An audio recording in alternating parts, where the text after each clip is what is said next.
A24's haunting Civil War, written and directed by Alex Garland, Kaylee Spaney plays Jessie, a young woman who dreams of being a photojournalist. Jessie hails from Missouri, the Show Me state. Garland intentionally chose this state because it is a direct allusion to who Jessie is as a character and the function she fulfills in the story. Jessie wants to be shown the horrors of the world. She wants to see them and capture them with her own camera so that she can show them to other people. Kirsten Dunst masterfully portrays Lee Smith in the film, a somewhat famous wartime photojournalist who has spent her career capturing award-winning and often horrifying images in war zones all over the world. Jessie idolizes Lee and wants to be like her. She wants to see the things Lee has seen. She wants to go face to face with the void and fearlessly raise her camera to it. She wants to be shown the images, the terror, the cruelty, and shown how to handle it all, how to keep your cool and synthesize what you're seeing into something useful for humanity. From her first appearance in the film, we can see in Lee's eyes a calm, confident message. Her shell-shocked thousand-yard stare seems to convey the words Garland is trying to tell us with an unflinching and unapologetic brutality throughout the runtime of his expertly crafted cinematic nightmare. You don't want this.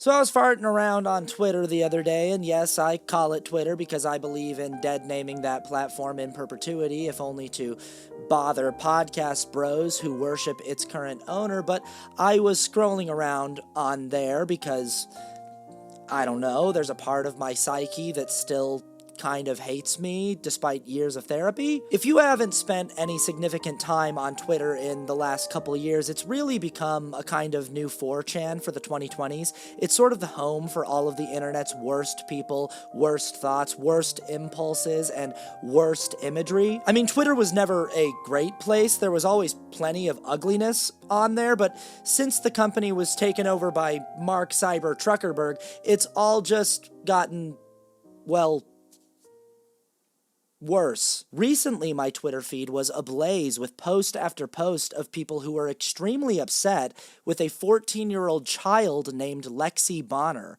What these posts were telling me was that Lexi had apparently attacked an 8-year-old boy with autism and beaten him viciously. The first few posts I ignored and scrolled past, but as her name kept showing up, I eventually got morbidly curious. It's not hard to find videos of children violently fighting with each other on Twitter. I feel like every 5th or 6th post advertised to me by the modern Twitter algorithm is shaky cell phone footage of 2 teenagers slamming each other into the tiles of their middle school bathroom floor. But for whatever reason, I couldn't seem to find the video of the Lexi Bonner fight. Everyone in the comments of these posts seemed to have seen the footage, and the consensus was unanimous that Lexi was evil and vile and deserved any number of horrible punishments she had coming her way. I'm not really proud to admit this, but I've seen so many stomach-churning videos of minors inflicting bone-crunching violence on each other, and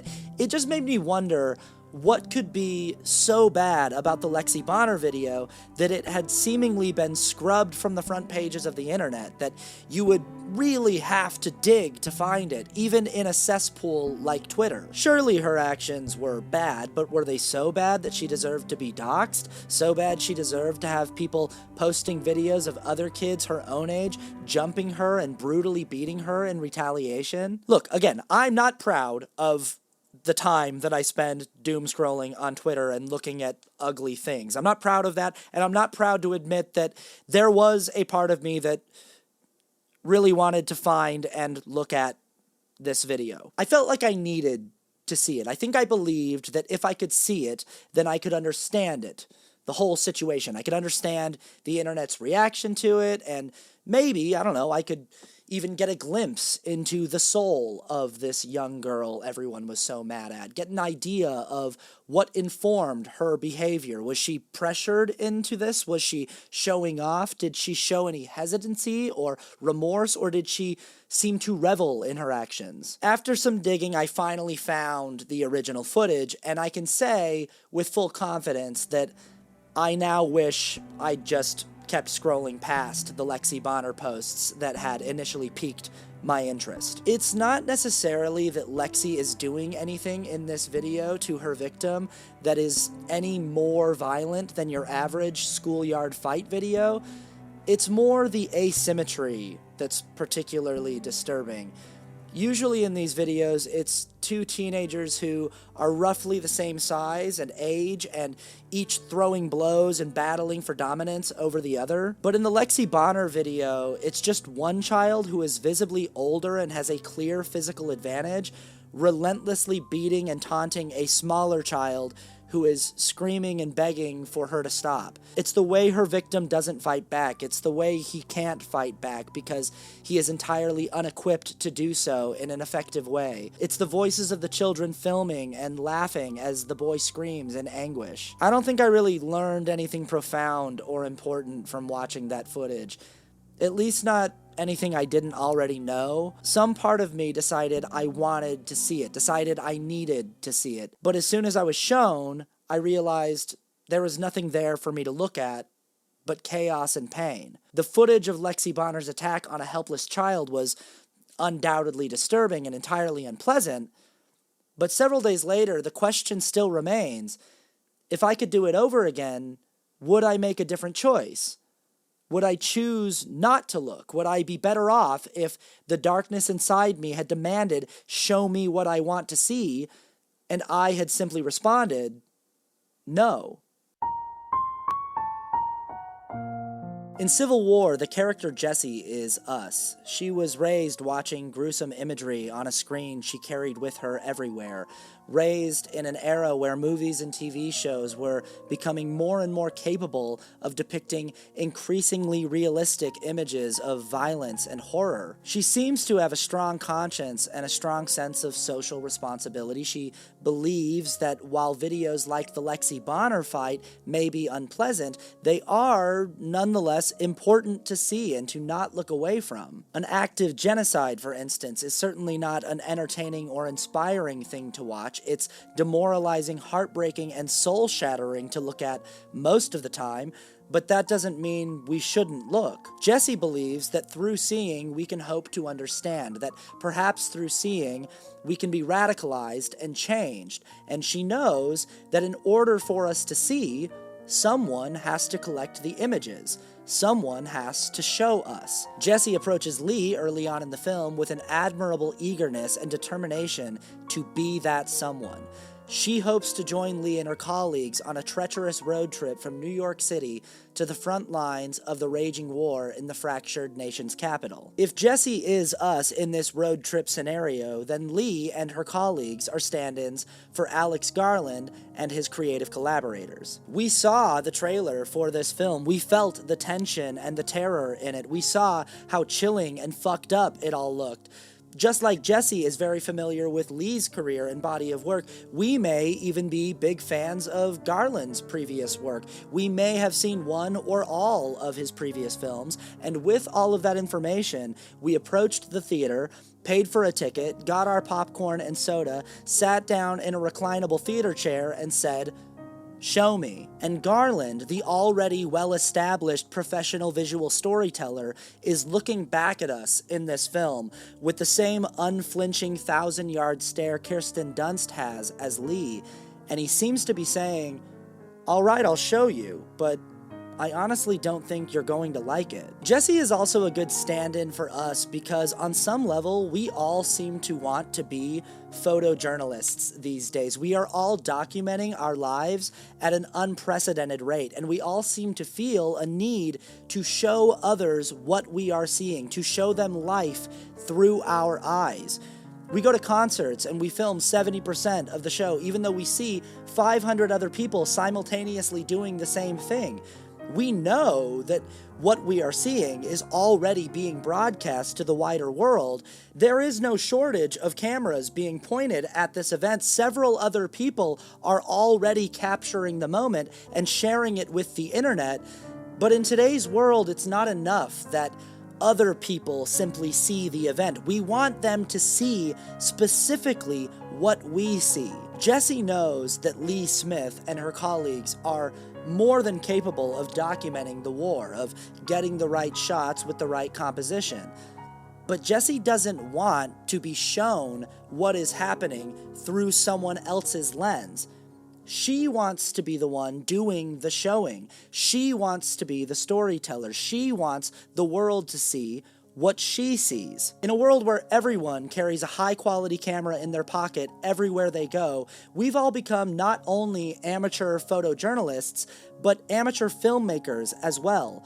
So we approach Garland's film like Jessie approaching Lee, both as admirers of his work, but also as people who are interested in cinematic storytelling on a personal level. We want to learn from Garland so that we can hopefully tell our own stories better, but we also want to critique him and see how we can differentiate ourselves from him stylistically in our own work. Jessie wants to learn from Lee, sure, but she also wants her own work to stand on its own merits. She wants to compete with Lee, in a sense. When the dust has settled and the action is through, Jessie would prefer it if she were the one who snapped the award-winning photograph that tells the story of the war, and not Lee. Immediately after the scene where Jessie first approaches Lee in a New York City hotel about joining her and her friends on their road trip through hell, Garland shows Lee alone in the bathtub in her hotel room. Lee is recalling some of the more upsetting images she has photographed throughout her long, dangerous career. And since film is a visual medium, and since Garland knows that we all bought tickets because we presumably wanted to see some pretty fucked up shit, he takes us inside Lee's head and shows us what we all thought we wanted to see. We're shown a scene from another time in another country. It's a memory. Several men are chasing a lone man down a street and violently attacking him. The man is heavily outnumbered and clearly already exhausted and injured. The gang of angry men put a tire around his body to restrict his arms. Lee maneuvers around the frightened man to get a better shot. He looks directly into her lens, which at this moment happens to be Garland's lens. He's looking directly at us with a heartbreakingly helpless expression of despair. And as the image begins to move in slow motion, the gang of men light this man on fire. The camera doesn't quickly cut away or become shaky. If anything, it pulls into an excruciatingly clear focus and holds on the image of this helpless man burning alive.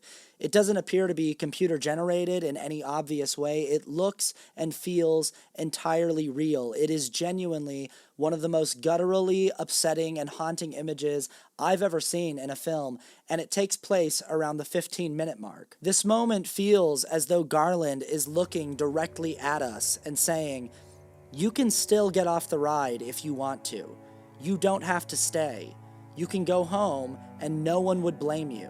But if you choose to keep watching, just remember, you wanted me to show you this."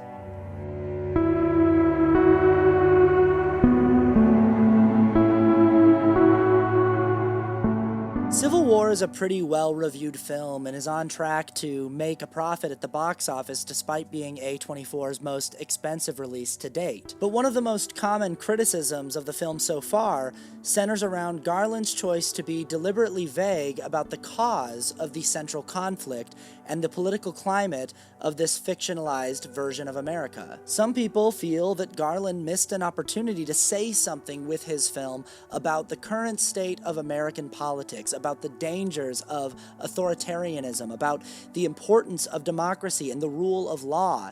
They feel like in the absence of these potentially potent messages, all that's left is a message that essentially boils down to war is bad. And while that message may be true and depressingly evergreen, it's a message we've already seen in dozens of other excellent cinematic war epics throughout the years, and because of that, Garland's film doesn't seem to be saying or doing anything particularly new. I understand this criticism and even think aspects of it have a lot of merit and are worth considering.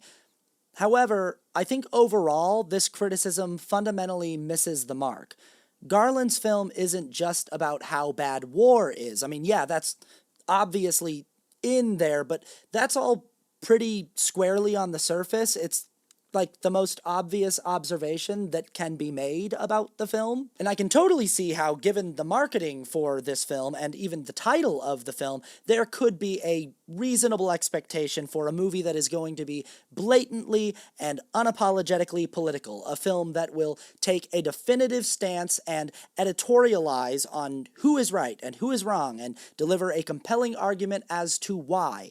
And I can see being disappointed upon seeing the film and discovering that none of that happens. I even think there's a version of this story that could have worked really well as, like, a 10-episode miniseries. Same narrative bones, 4 journalists embark on a treacherous road trip from Manhattan to DC at the pinnacle of a brutal modern American Civil War, but in this longer version, we could take more time to get into the backstories of these 4 characters. We could learn more about what drives them, and we could probably spend some more time developing the rich world of this story, learning more about the Western forces, the early days of the war, how it all started, how the WF was formed. What are the followers of Nick Offerman's president character like? What do they believe in? But as it stands, that's not the version of this story that we got. We got a 2-hour film, and I think Garland does a lot with those 2 hours. He maybe doesn't do what some people expected him to do or feel like he should have done, but that doesn't mean that he fails to do specifically what he was trying to do, to tell the story that he was interested in telling. Garland's film doesn't include several detailed exposition dumps about how exactly the war got started, or several on-the-nose speeches about how bad Trumpism is and how Trump supporters are in a fascistic cult, because he's not telling a story about right versus left, Republicans versus Democrats. He's telling a story about the concept of journalistic integrity. Journalists are ideally not supposed to editorialize with their work. They are supposed to capture the facts of a situation, the truth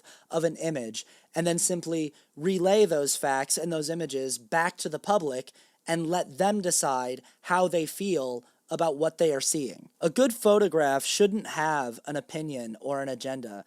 A good photograph should just show something real, something true, and let the observer decide what they are going to get out of it. At so many points in this film, you can almost feel Alex Garland restraining himself. You can feel that he definitely does have an opinion about what's happening, but that he is consciously choosing to keep that opinion out of the film. He doesn't want to tell us how he thinks we should feel about what it is that we're seeing. He wants to show us some things and then let us decide what we think about what we're seeing. In the middle of the film, Jesse Plemons has a terrifying scene-stealing cameo where he plays a soldier who is discovered burying dozens of bodies in a mass grave behind his home. Plemons is assisted by 3 or 4 other men who are all wearing military fatigues. But at no point in this scene do we find out which army these men serve. Are they part of the Western forces, part of the United States military, or is it neither? Maybe they're just a gang of homicidal maniacs taking advantage of the situation to go rogue and do whatever they want. We don't get to know because our main characters don't know. And we can't know something if they don't know that thing. Not in this movie. If the people on screen are missing details about what's happening, then so are we. Same as it would be if we were following real journalists through a real war zone. Journalistic integrity would demand that they would only be able to relay information to us if they had reliable, verifiable information to relay. This film explores the morbid curiosity in us that wants to see an image of a factory exploding and killing hundreds of people.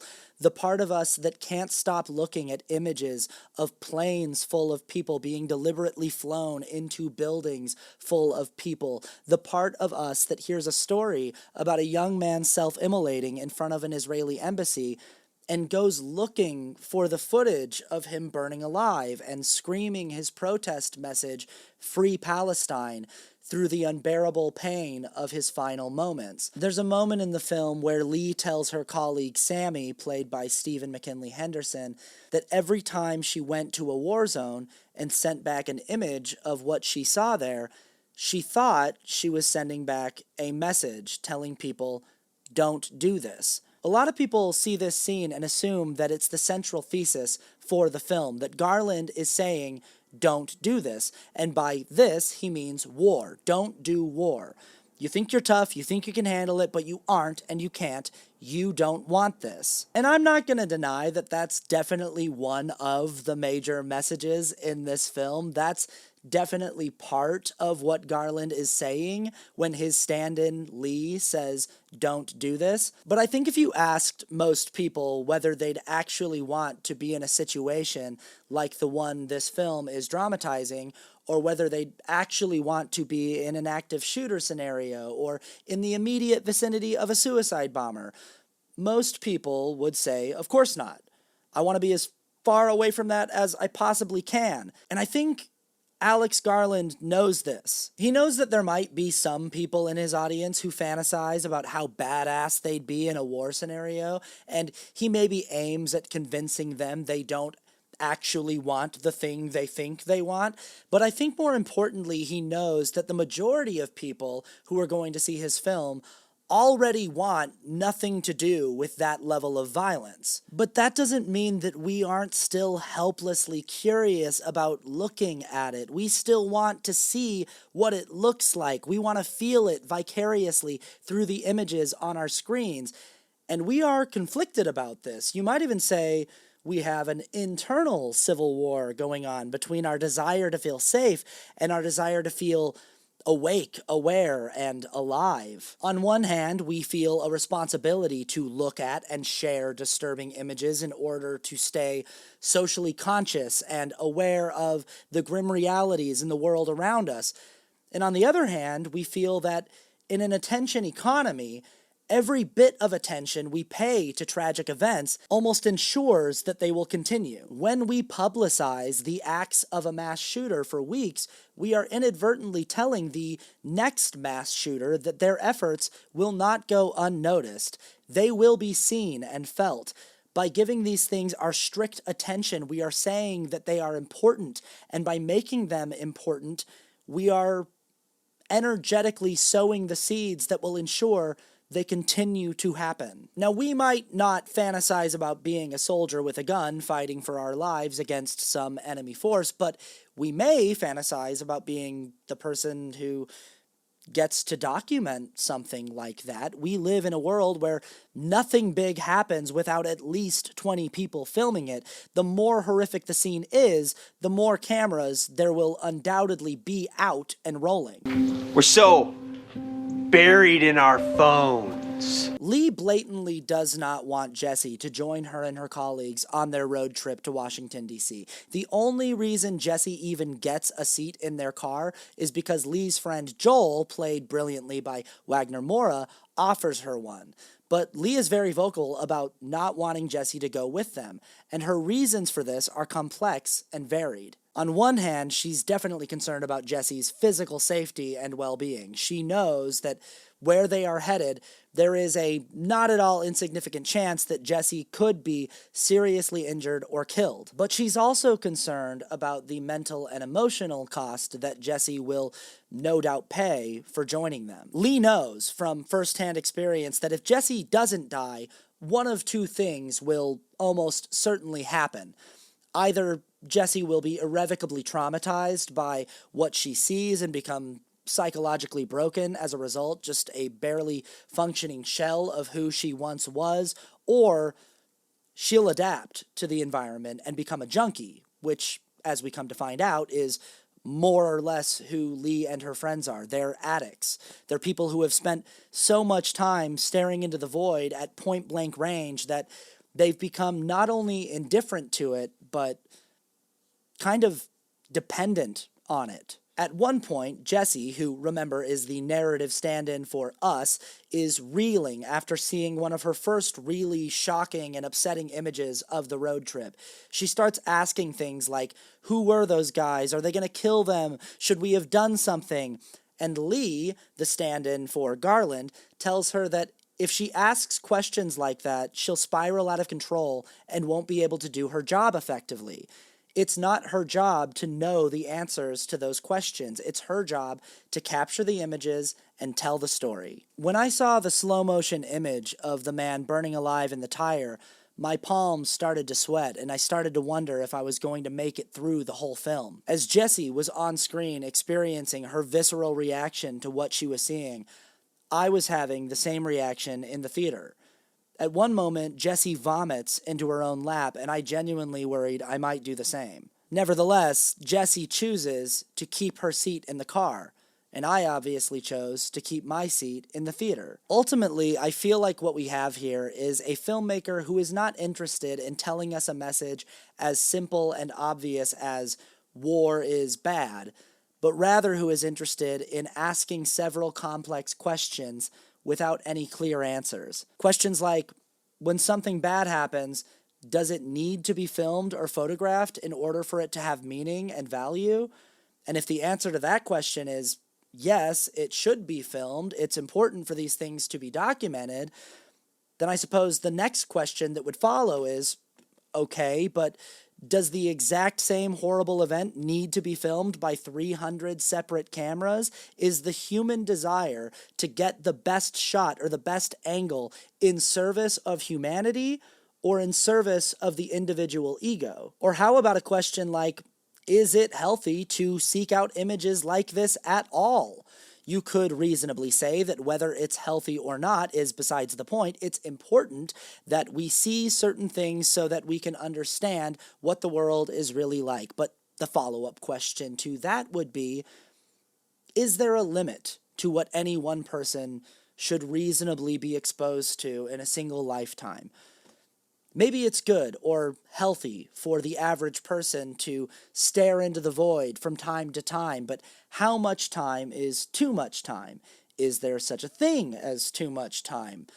Too much exposure? Is it a bad thing if you become desensitized to certain imagery, or is that the goal? To expose oneself so thoroughly to the chaos and pain of our world that you no longer fear these things, that you eventually no longer fear death itself. By the end of his film, there is this sense that Alex Garland is looking out at us, surprised that we were able to steel our nerves and make it to the finish line without sprinting for the exits or vomiting in our laps. His character Jessie has grown into the kind of photojournalist she always wanted to be, one with unshakable nerves and an iron will to get the shot.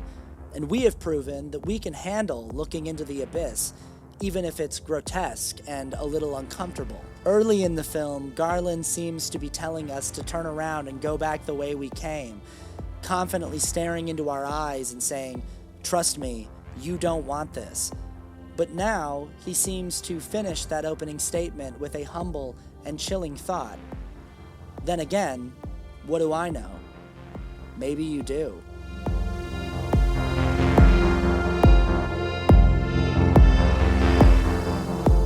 Alright everybody, thank you for watching this video. Like, comment, share, subscribe. Check out my Patreon. Shout out to Patreon patrons. Love you guys so much. Patreon.com/AustinArcher. Y'all are amazing. Check out my podcast, People Pleaser with Austin Archer, live stream version here on this YouTube channel and audio version wherever you stream audio versions of your favorite podcasts. Yeah, okay, I think that's it for this one. We'll see you at the next one, okay? Alright. Okay. Bye.